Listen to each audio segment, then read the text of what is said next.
गोपाल कृष्ण भगवान की जय। वृंदावन बिहारी लाल की जय। श्रीमद् भागवत महापुराण की जय। श्री सुखदेव जी महाराज की जय। जय जय श्री राधे, जय जय श्री राधे, जय जय श्री राधे श्याम। परात्पर अखिलेश्वर परम मंगल धाम परम मंगल में भगवान श्री कृष्ण परमात्मा की प्रतिबिंब स्वरूप श्रीमद् भागवत महापुराण भागवताच्या परम पावन आणि पवित्र कथेचा आजचा हा तृतीय दिन आहे, हा तिसरा दिवस आहे। भगवान श्री कृष्ण परमात्म्याच्या लीलांना अनुसरून अन्यान्य भक्तांच्याही लीलांचा आपण या ठिकाणी चिंतन करणार आहोत, विचार करणार आहोत। भगवान श्री कृष्ण परमात्म्याची कथा ही अत्यंत अगम्य, अनुपम्य आणि अनिर्वचनीय स्वरूप अशी भगवान परमात्म्याची कथा आहे आणि या कथेचं चिंतन आपण या ठिकाणी पाहत आहोत। याच्या प्राणी मात्रांना, गोपिकांना, गोपाळांना नंद बाबा आणि यशोदामाई यांना आनंद प्रदान करण्याकरता भगवान श्रीकृष्ण परमात्म्याचा अवतार आहे। म्हणून या अवताराच्या माध्यमातून भगवान परमात्मा आनंदाचं वितरण करतात।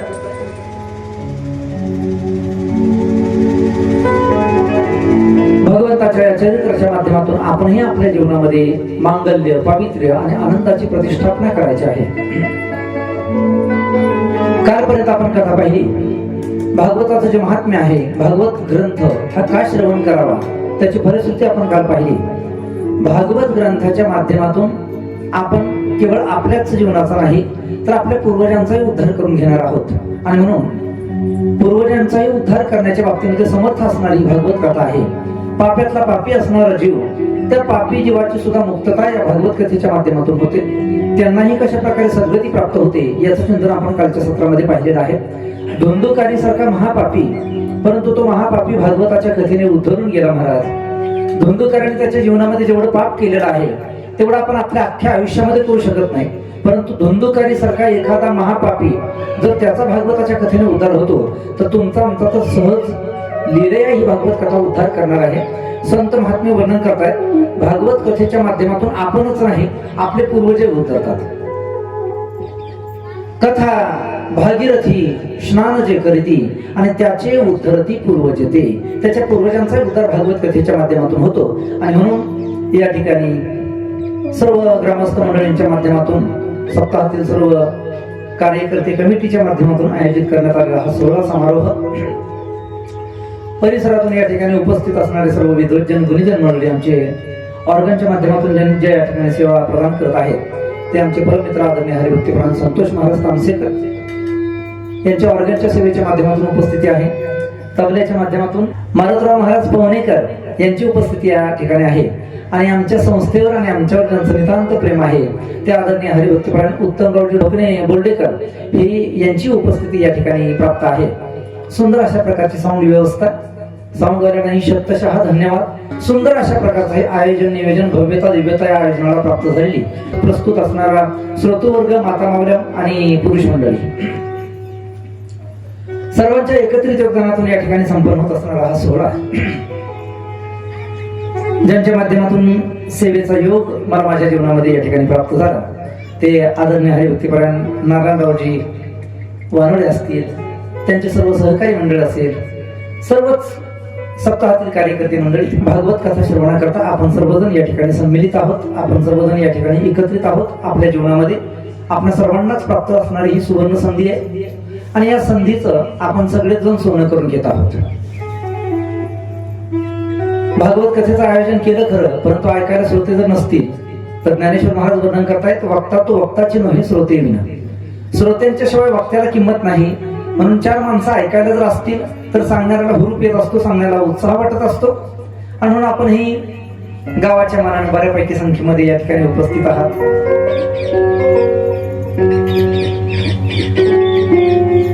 अत्यंत जाज्वल्य असं भगवान श्रीकृष्ण परमात्म्याचं चरित्र आपण या ठिकाणी पाहत आहोत। संत महात्मे वर्णन करतायत, कृष्ण अवतार भगवंताचा काही एक अवतार नाही, मला हरी अनंता, हरी कथा अनंता, अवतारांच्या राशीवर तो परमात्मा उभा आहे।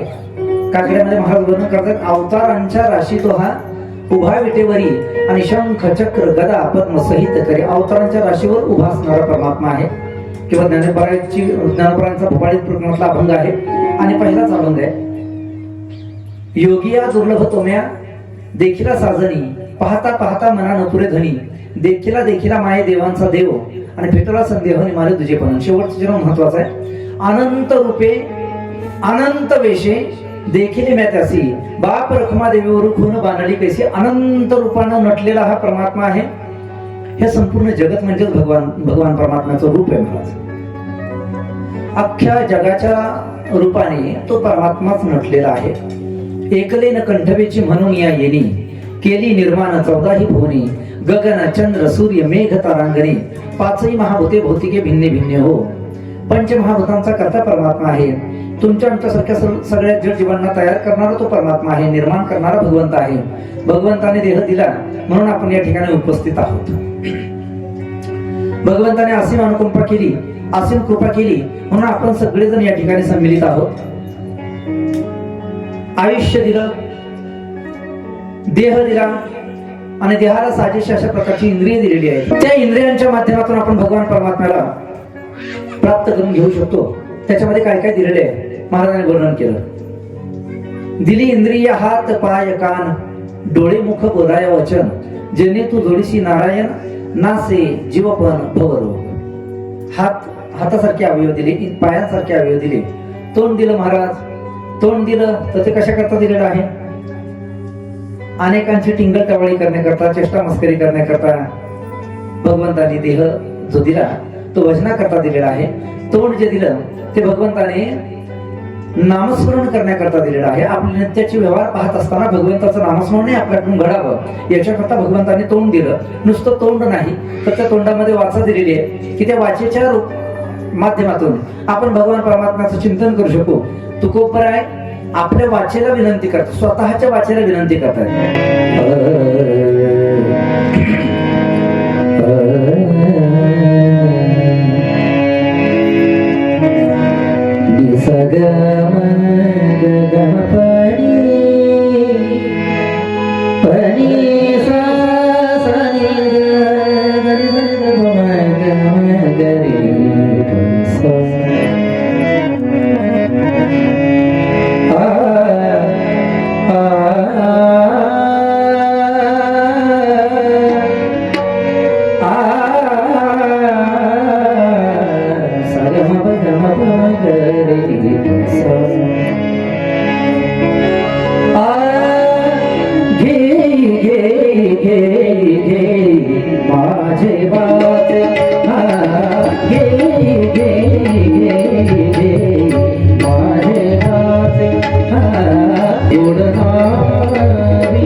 माझे वाचे गोड नाम विठोबाचे. तुकोबराय वाणीला विनंती करतात, डोळ्यांना विनंती करतात, डोळे तुम्ही घ्या रे सुख, पहा विठोबाचे मुख. तुम्ही ऐका रे कान माझ्या विठोबाचे गुण, मनात येते धाव घेई राहे विठोबाचे पायी. तुका म्हणे जीवा आणि नको सोड या केशवा. इंद्रिय दिली ती भजन करण्याकरता, भगवंताची भक्ती करण्याकरता भगवान परमात्म्याने ही इंद्रिय दिलेली आहेत. आणि भगवंताला अपेक्षा आहे की या जीवाने माझं नाव घ्यावं, नामस्मरण करावं. गंमत अशी आहे, आपण सगळे शेतकरी आहेत, तुम्हाला सर्वांना या गोष्टीची कल्पना आहे. एखाद्या बँकेने जर ट्रॅक्टर दिला ना लोनवर, लोन देते बँक ट्रॅक्टर वगैरे घेण्याकरता, लोनवर जर एखादा ट्रॅक्टर दिला बँकेने, तर बँकेची अपेक्षा असते की त्या शेतकऱ्याने बँकेचं नाव सौजन्य म्हणून ट्रॅक्टरवर टाकावं. स्टेट बँक ऑफ इंडियाच्या सौजन्याने किंवा स्टेट बँकेच्या सौजन्याने असं नाव त्या ट्रॅक्टरवर टाकावं. बँक लोनवर ट्रॅक्टर देतं तर तिला अपेक्षा आहे की याने माझं नाव घ्यावं, उल्लेख करावा माझा. म्हणजे एवढा मोठा देह ज्या भगवंताने दिला त्या परमात्म्याला अपेक्षा नाही का महाराज, त्याला अपेक्षा आहे की याने माझं नाव घ्यावं, माझं चिंतन करावं. अशी त्या भगवंताच्या ठिकाणी अपेक्षा परमात्मा धारण करतो. देवे दिला देह भजना गोमटा, तो या झाला फटाबादिकेचा. आणि म्हणून भगवान परमात्म्याने सुंदर अशा प्रकारचा देह दिला. आणि नुसता देह दिला नाही, इंद्रिय दिली भजन पूजन करण्याकरता. इंद्रिय दिली नाही नुसती, तर बुद्धी दिलेली आहे की आपण कथेमध्ये येऊन बसावं, भागवत कथेचे श्रवण करावं, आपण आपल्या जीवनाला सार्थकता प्राप्त करून घ्यावी. याच्याकरता भगवान परमात्म्याने बुद्धीचंही दान आपल्याला दिलं, आपल्याला बुद्धीही दिली. आणि म्हणून आपण सर्वच जण या ठिकाणी भागवत कथेच्या श्रवणाकरता एकीभूत आहोत, एकत्रित आलेलो आहोत, सम्मिलित आहोत. मंगलाचरण भागवतात आपण पाहिलेलं आहे. आणि भागवत कथा काय श्रवण करावी त्याचं महात्म्य आपण पाहिलेलं आहे. याच्या आवत प्राणीमात्रांच्या उद्धाराकरता व्यासांनी हे भागवत शास्त्र रचलेलं आहे आणि त्याचं आपण या ठिकाणी चिंतन करत आहोत. भागवत ग्रंथाला प्रारंभ करत असताना सुरुवातीचाच श्लोक आहे. श्लोकाच्या माध्यमातून भगवान श्री हरी कृष्ण परमात्म्याला वंदन करतायत.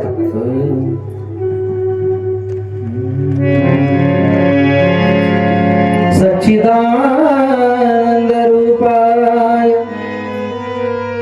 विश्वोत्पत्त्यादि हेतवे तापत्रय विनाशाय श्रीकृष्णाय भजं नमः. भगवान श्रीकृष्ण परमात्म्याला वंदन करतायत. ज्यांच्या माध्यमातून ग्रंथ प्राप्त झाला त्या शुकाचार्यांना वंदन करतायत. यम प्रवर्जंत मनुपेतमपेत कृत्यम द्वैपायम विरह कातर आजुहाव पुत्रेति तन्मयतया तर्वाह अभिनेधूतम सर्वभूत हृदय मुनिम आनतोस्मी. त्या शुकाचार्यजींना वंदन करतायत. आणि कथेला प्रारंभ करत असताना व्यासाने विचार केला की कथा प्रारंभ कुठून करावी. भगवत चरित्राला प्रारंभ करत असताना भक्तांच्या कथेतून, भक्तांच्या चरित्रातून भगवत कथेला प्रारंभ करावा. पण कोणत्या भक्तांचं चरित्र वंदन करायचं असा विचार ज्यावेळेला व्यासांच्या अंतःकरणामध्ये आला, त्यावेळेला व्यासांच्या अंतःकरणामध्ये व्यासांच्या डोळ्यासमोर फक्त एकच भक्त आले. कोण? ते म्हणजे पांडव. पांडवांच्या कथेने भागवत कथेला या ठिकाणी प्रारंभ करत आहेत.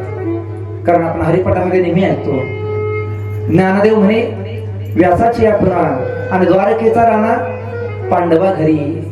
पांडवांच्या घरी, पांडवांच्या नित्य सहवासामध्ये परमात्मा आहे. आणि म्हणून पांडवांच्या चरित्रापासून भागवत कथेला या ठिकाणी प्रारंभ करतायत. लक्षपूर्वक ऐका. हस्तिनापूरचं युद्ध जे आहे त्या हस्तिनापूरचं युद्ध संपलंय महाराज. रणांगणावर काही ठिकाणी प्रेता अजून पडलेली आहेत. मेलेल्या वीर योद्ध्यांची प्रेता अजून पडलेली आहेत. आणि या प्रेताच्या ढिगाऱ्यामध्ये एक प्रेत अर्धमेल्या अवस्थेमध्ये, जिवंत आहे, अजून मेलेला नाही, अर्धमेल्या अवस्थेमध्ये त्या प्रेतांच्या खचामध्ये, त्या प्रेतांच्या ढिगाऱ्यामध्ये पडलेला आहे. त्याचं नाव आहे दुर्योधन. दुर्योधनाचं शरीर त्या ठिकाणी पडलेलं आहे. अजून मृत अवस्था प्राप्त झाली नाही, अर्धमेली अवस्था आहे, जिवंतच पण मेल्यामध्ये जाऊन आहे. भीमाची गदा त्याच्या मांडीवर बसलेली आहे. मांडी फुटली आणि रक्ताच्या थरळ्यामध्ये हे दुर्योधनाचं शरीर पडलेलं आहे. जंगलातून मेलेल्या सैनिकांचं मांस खाण्याकरता काही कुत्रे येत आहेत, लांडगे येत आहेत, ग्रीध नावाचे पक्षी येत आहेत. ते पक्षी, लांडगे, कुत्रे जवळ आल्याच्या नंतर दुर्योधन त्यांना हाताने हाकलवण्याचा प्रयत्न करत आहे. तेवढ्यामध्ये काळी किट्ट अशा प्रकारची रात्र आहे. रात्रीच्या त्या निरभ्र शांत वातावरणामध्ये पावलांची चाहूल, दुर्योधनाला ऐकायला आली. कोणीतरी त्याच्याकडे चालत येत होतं. अंधारामध्ये कोणी दिसेना, परंतु कोणतरी आपल्याकडे येत आहे याची जाणीव झाली दुर्योधनाला. एक व्यक्ती त्या ठिकाणी प्राप्त झालेला आहे, उपस्थित झालेला आहे. आणि ज्या वेळेला थोड्याशा चांदण्याच्या उजेडामध्ये दुर्योधनाने पाहिलं तर त्याला ओळखलं महाराज. कोण होता तो? गुरु द्रोणाचार्यांचा पुत्र असणारा अश्वत्थामा आलाय हे ओळखलं दुर्योधनाने. अश्वत्थामाला हाताने त्याने बसण्याचा इशारा केला. तो बसला खाली आणि दुर्योधनाकडे पाहून डोळ्यातून अश्रू आले त्याच्या. अरे काय दुर्योधना, काय ही तुझी अवस्था? आम्ही तुला कसं पाहिलं होतं, मी तुला कसं पाहिलं होतं याच्या आधी? तुझ्या डोक्यावर राजमुकुट होता, अंगावर भरदरी वस्त्र होते, अंगाला चंदन चर्चन केलेलं होतं, अत्यंत दिव्य असणारी तुझी आभा. परंतु आज तुझ्याकडे पाहिलं तर तुझ्याकडे पाहत नाही राजा. काय तुझी अवस्था झालेली आहे? सगळं अंग रक्तानं माखलेलं आहे, कपडे सगळे रक्तानं चिंब भिजलेले आहेत, डोळ्यातून अश्रुधारा आहेत आणि केस विस्कटलेले आहेत. डोक्यावरचा सोन्याचा मुकुट कुठल्या कुठं उडून पडलेला आहे. भीमाची गदा मांडीवर बसलेली आहे, मांडी फुटली आहे आणि रक्ताचा त्या ठिकाणी सडा त्या ठिकाणी निर्माण झालेला. त्या रक्ताच्या सड्यामध्ये हा दुर्योधन सशरीर पडलेला आहे. ज्या वेळेला पाहिलं महाराज त्याचे डोळे पाणावले अश्वत्थाम्याचे. अश्वत्थामा बोलायला लागला, म्हणे दुर्योधना, त्यावेळेला जर तू माझा ऐकला असतस ना तर आता तुमच्यावर ही वेळ आली नसती. दुर्योधन हसला. त्याने विचारलं, बाबा तुझं काय ऐकायला पाहिजे होतं? अश्वत्थाम्याने सांगितलं, ज्या वेळेला तुमची सभा भरली होती, मीटिंग बसली होती युद्धाच्या अगोदर, सेनापती कोणाला करायचा हा मुद्दा होता सभेमध्ये. आणि त्या सभेमध्ये तुम्ही सेनापती केलं, पण कोणाला?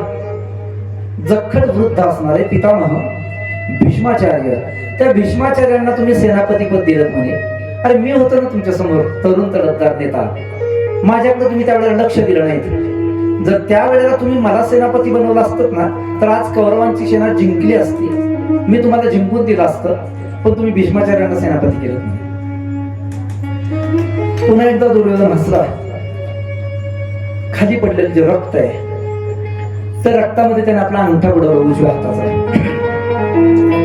आणि त्या अंगठ्याने अश्वत्थाम्याला त्याने तिलक केला. जा म्हणे, आता तुला सेनापती बनवतो म्हणे. आता जर तुझ्याच्याने काय होत असेल तर कर. त्याला सेनापती पद दिलं महाराज. आता सेनाच नाही तर सेनापती आला कुठे, परंतु तरी त्याला पद प्राप्त झालं, त्याचा आनंद झाला.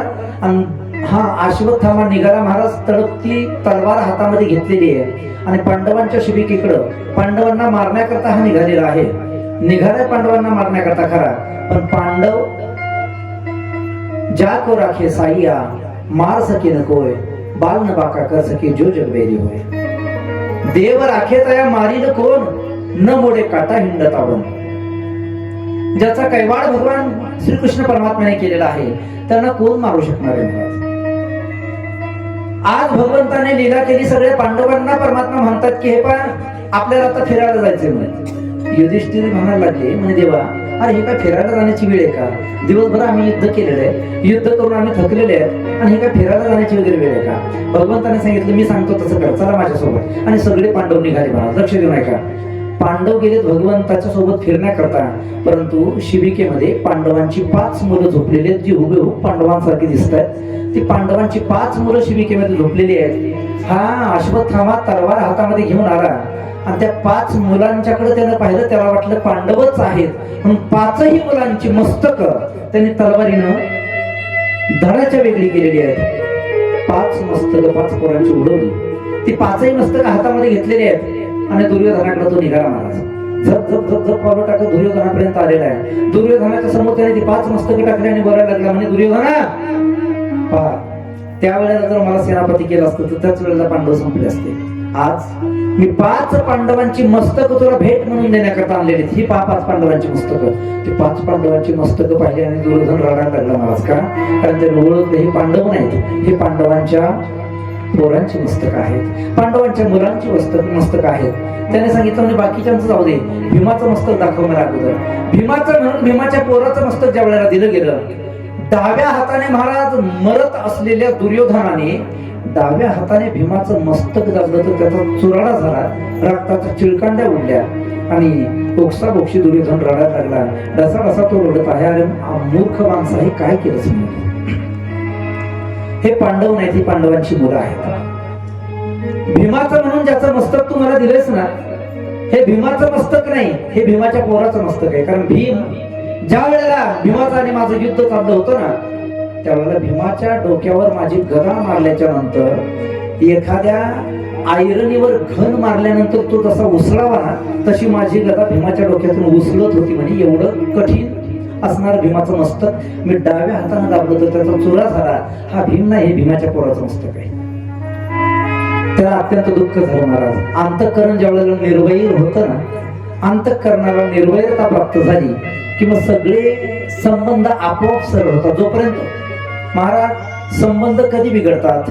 ज्या वेळेला वैर निर्माण होतं त्यावेळेला, आणि ज्या वेळेला वैराची निवृत्ती होते त्यावेळेला अंतःकरणामध्ये प्रेमभाव निर्माण होतो. आज दुर्योधन जो पांडवांना कट्टर विरोध करत होता, तो आज पांडवांच्या पक्षाने बोलायला लागला. तो म्हणायला लागला, म्हणे मूर्खा, हे काय केलंस तू?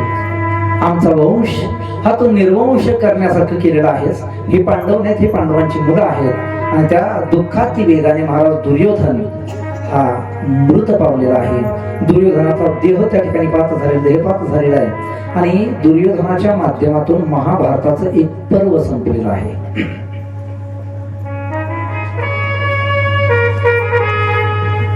त्याच्यानंतर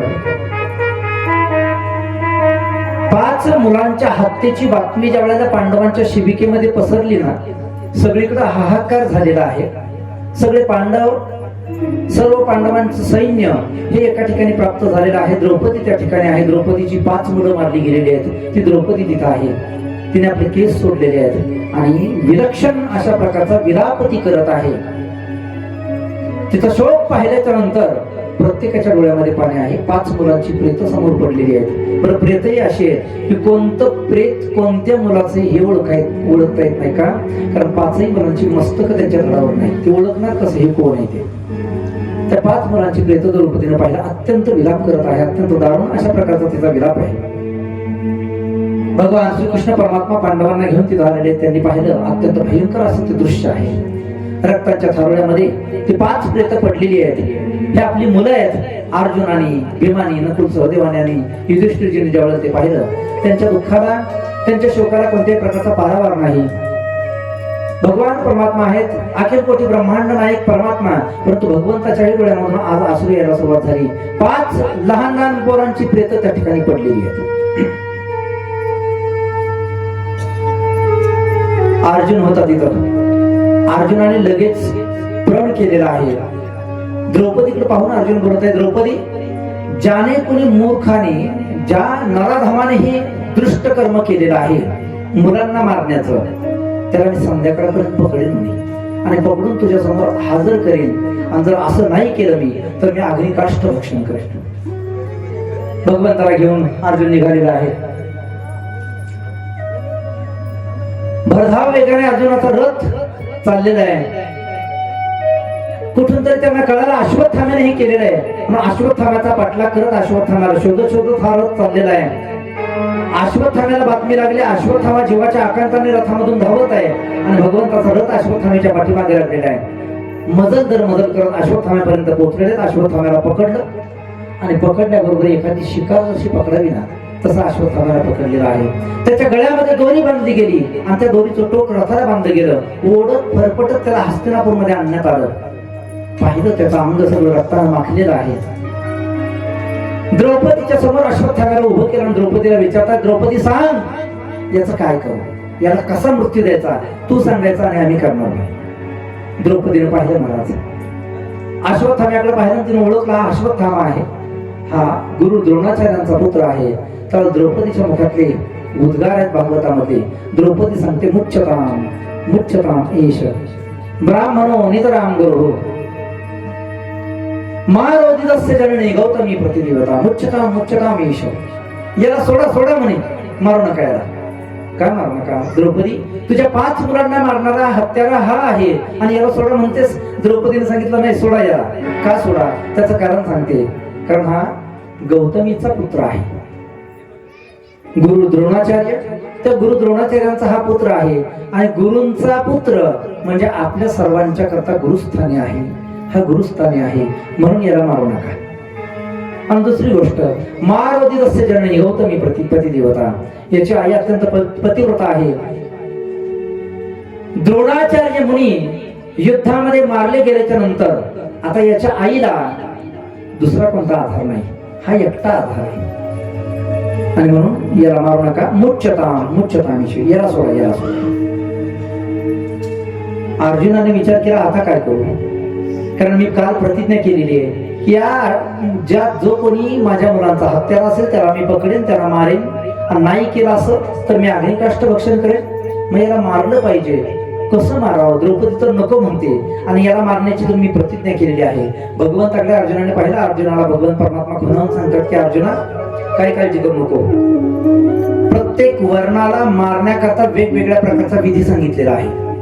शूद्राला मारायचा असेल तर त्याचा वध करावा लागतो. क्षत्रियाला मारायचा असेल त्याचा वध करावा लागतो. वैश्याला मारायचा असेल त्याचा वध करावा लागतो. पण ब्राह्मणाला जर मारायचा असेल तर वध नाही करावा लागत.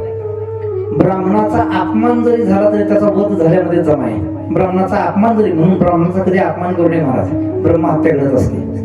ब्राह्मणाचा अपमान करणं म्हणजे ब्राह्मणाचा वध करणं आहे. याची तू वध करण्याची शपथ घेतलेली आहेस ना, मग एक कर, याचा अपमान कर, याची विटंबना कर.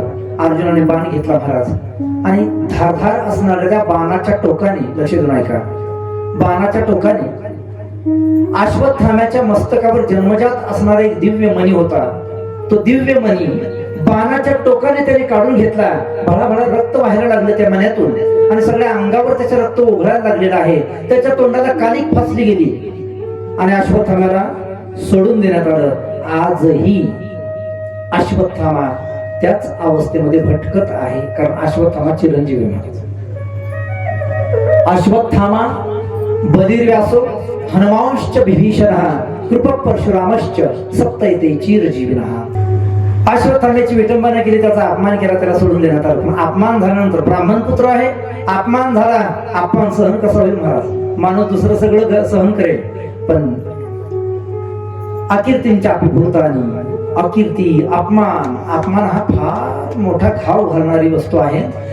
जगातल्या कोणत्याही शस्त्रापेक्षा अपमान नावाचं शस्त्र एवढं घातक आहे की शस्त्र एकदाच मारेल महाराज लोखंडाचं, पण अपमान हा वारंवार माणसाला मारत असतो. अपमान हा मरणापेक्षा भयंकर आहे, मृत्यूपेक्षा तो भयंकर आहे. आणि म्हणून या अश्वत्थाम्याचा अपमान झाला तर त्याला सहन नाही झाला महाराज. क्रोधामध्ये त्याच्या शरीराचा, त्याच्या अंगाची लाही व्हायला लागलेली आहे, जळफळाट झाला त्याचा.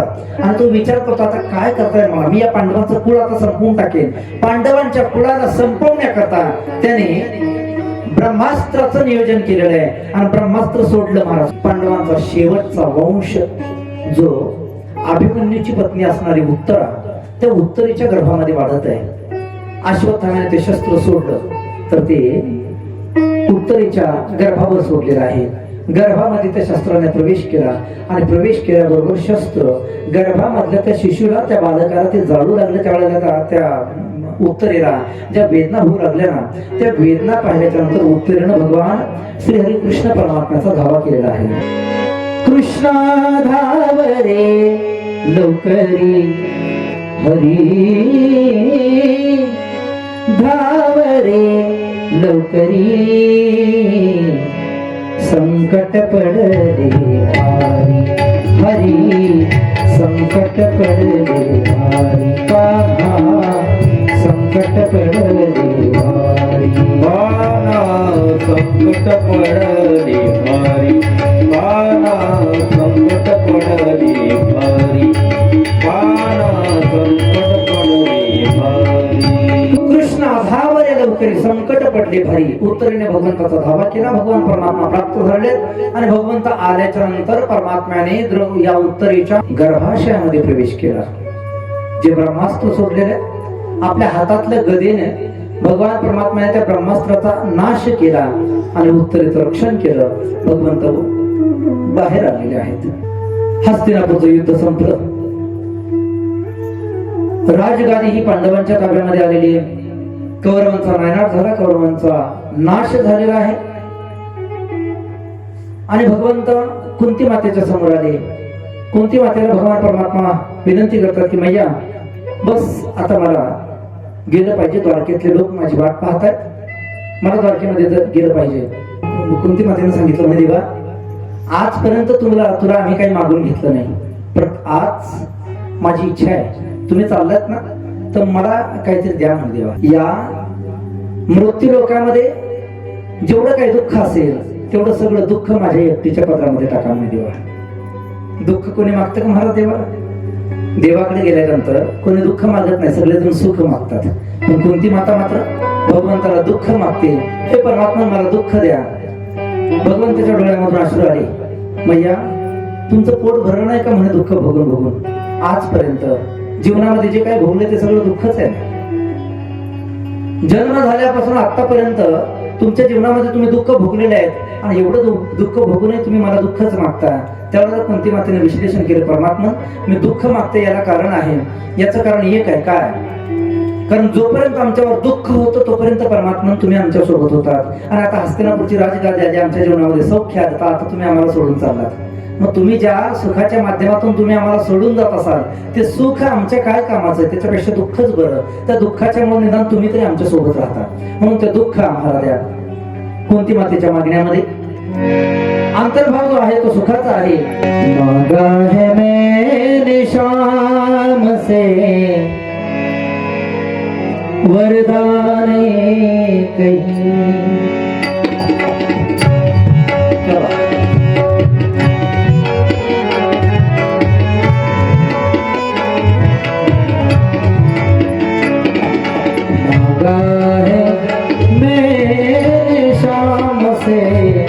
वरदान कहीं.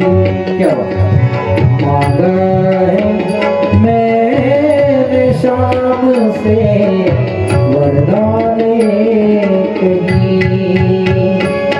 तेरी कृपा बनी रहे, तेरी कृपा बनी रहे जब तक है जिंदगी. मांगा है मैंने शाम से वरदान कहीं. मांगा है मैंने शाम से वरदान कहीं. मांगा है मैंने शाम से वरदान एक ही. हे प्रभू तेरी कृपा बनी रहे जब तक है जिंदगी. जोपर्यंत जीवन आहे परमात्मा तुमची कृपा असावी. तुम्ही राहा ना थोडं आमच्या सोबत. भगवंताने सांगितलं म्हणे मैया आता बरेच वर्ष झालं, बरेच दिवस झाले मी तुमच्याच घरी आहे. आता मला माझा पुढचाही कार्यभार आहे, पुढेही बहुत करणे आहे, मला गेलं पाहिजे. कुंती मातेने सांगितलं नाही परमात्मा माझ्याकरता काही दिवस थांबावं लागेल. भगवंत काही दिवस थांबले महाराज. त्याच्यानंतर युधिष्ठिरजीने विनंती केली, परमात्मा थांबलेले आहेत. पुन्हा अर्जुन भीमाने विनंती केली, भगवंत त्यांच्याही करता थांबलेले आहेत. नकुल सहदेवाने विनंती केली तर भगवंत त्यांच्याही करता थांबतायत. सगळ्यांना अभिमान निर्माण झाला की भगवंत थांबले ते माझ्यामुळे थांबले, माझ्यामुळे थांबले. परंतु परमात्मा जे थांबले होते ना महाराज ते बाकी कोणाच्याही करता नाही. कुरुक्षेत्रावर एक जण अजून होतो महाराज. अर्जुनाचे बाण ज्यांच्या शरीराच्या आरपार घुसलेले आहेत आणि त्या बाणांच्या शय्येवर जे पहुडलेले आहेत ते आचार्य भीष्माचार्य, पितामह भीष्माचार्य रणांगणावर अजून पडून आहेत. भगवंत थांबले होते ते त्यांच्याकरता थांबले होते महाराज. कारण त्यांनी प्रार्थना केली होती, इतना तो करना स्वामी जब प्राण तन से निकले. ज्या वेळेला माझा प्राण या कंठातून बाहेर पडत असेल ना त्यावेळेला परमात्मा तुम्ही माझ्या समोर पाहिजेत ही विनंती भीष्माचार्यांनी देवाला केलेली. आणि म्हणून त्या भीष्माचार्यांच्या करता परमात्मा थांबलेले आहेत. उत्तरायणाचा काळ प्राप्त झाला. त्या उत्तरायणाच्या वेळेला सगळ्या पांडवांना घेऊन भीष्माचार्य भगवान श्रीकृष्ण परमात्मा भीष्माचार्यांच्या जवळ गेलेले आहेत. आचार्य यांच्या जवळ गेल्यानंतर भगवंत भीष्माचार्यांना जाग करतायत. आचार्य उठा, पहा कोण आले तुम्हाला भेटण्याकरता. पाहतायत भीष्माचार्य तर पांडव आहेत. पांडवांना पाहिलं डोळ्यातून अश्रूच्या धारा प्रवाहित व्हायला लागल्या. माझा नाविलाज होता बाळांनो, भीष्माचार्य बोलायला लागले, माझा नाविलाज होता, मी दुष्टाचं अन्न खाल्लेलं होतं, दुर्योधनाचं अन्न खाल्ल्यामुळे मला दुर्योधनाच्या बाजूने लढावं लागलं, तुमच्या विरोधामध्ये मला लढावं लागलं. पांडवाने हात जोडले, आचार्य असं का बोलता पितामह? तुमचं जे कर्तव्य होतं आमरण हस्तिनापूरच्या राजगादीचं रक्षण करण्याची तुमची जी प्रतिज्ञा होती त्या प्रतिज्ञेला तुम्ही जागले, तुम्ही तुमच्या धर्माचं पालन केलं, आम्ही आमच्या धर्माचं पालन केलं, याच्यामध्ये तुमचा कोणत्याही प्रकारचा दोष नाही. पण आता जात असताना तुमच्याकडे असणारं जे तत्वज्ञान आहे, जो शास्त्रार्थ आहे, तो आम्हाला तुम्ही ऐकवा, कारण तुमच्या बरोबर ते ज्ञान लुप्त नाही झालं पाहिजे, म्हणून ते ज्ञान तुम्ही आम्हाला सांगा. आणि भीष्माचार्यांनी ज्ञान सांगायला सुरुवात केली. तत्वज्ञान सांगतायत, वेगवेगळ्या प्रकारचे धर्म सांगितलेले आहेत. आणि उत्तरायण प्राप्त झाल्याच्या नंतर भीष्माचार्य भगवान परमात्म्याला प्रार्थना करतायत, इतना तो करना स्वामी, जब प्राण तन से निकले, गोविंद नाम लेकर, तब प्राण तन से निकले, पीतांबरी कसी हो, छवि मन में ये बसी हो, होठों पे कुछ हंसी हो, जब प्राण तन से निकले, इतना तो करना स्वामी, जब प्राण तन से निकले, उस वक्त जल्दी आना, नहीं शाम भूल जाना, राधे को साथ लाना, जब प्राण तन से निकले, इतना तो करना स्वामी, जब प्राण तन से निकले। श्री गंगा जी का तट हो, जमुना का वो शिवट हो, मेरा सावरा निकट हो, जब प्राण तन से निकले, इतना तो करना स्वामी, जब प्राण तन से निकले। एक भक्त की है अर्जी, खुद गर्ज की है गर्जी, आगे तुम्हारी मर्जी, जब प्राण तन से निकले, इतना तो करना स्वामी, जब प्राण तन से निकले। हे परमात्मा, ज्या वेळेला प्राण माझ्या शरीरातून उत्क्रमण होत असेल ना, त्यावेळेला तुम्ही माझ्या समोर असलं पाहिजे. भगवंताला पितामह भीष्माचार्याची विनंती करतात, देव आता उत्तरायण प्राप्त झालेला आहे, या उत्तरायणामध्ये माझी देह ठेवण्याची इच्छा आहे. परमात्मन माझ्या पायाच्या जवळ उभे राहा, समोर येऊन भगवंत उभे राहिलेले आहेत. एकटक भीष्माचार्य भगवंताकडे पाहतायत आणि पाहता पाहता पाहता पाहता भीष्माचार्यांच्या अंतःकरणातून एक दिव्य ज्योत निर्माण झालेली आहे. ती दिव्य ज्योत भगवान श्रीकृष्ण परमात्म्याच्या अंतःकरणामध्ये, हृदयामध्ये त्या ठिकाणी विलय पावलेली आहे. आणि भीष्माचार्यांच्या रूपाने महाभारताचं दुसरं पर्व समाप्त झालेलं आहे. गोपाल कृष्ण भगवान की जय, वृंदावन बिहारी लाल की जय, श्रीमद् भागवत महापुराण की जय, श्री सुखदेव जी महाराज